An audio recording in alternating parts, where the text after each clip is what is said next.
Alfaham chicken. So yummy guys. Mani mga ingredients. Coriander seeds, cardamom, cinnamon, cloves, black cardamom, bay leaves, paminta, chili, dried chili, kura-kura ora na.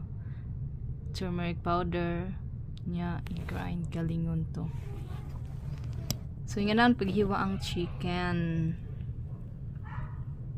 Butangan og mga imong butas-butasan kibali para musunok ang kuan ba flavor nya i-marinate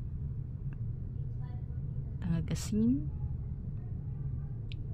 ginger, garlic cloves kadung mga ginaling sagol to nimo mo na sa atong i budbud ang hiniwa nga chicken thigh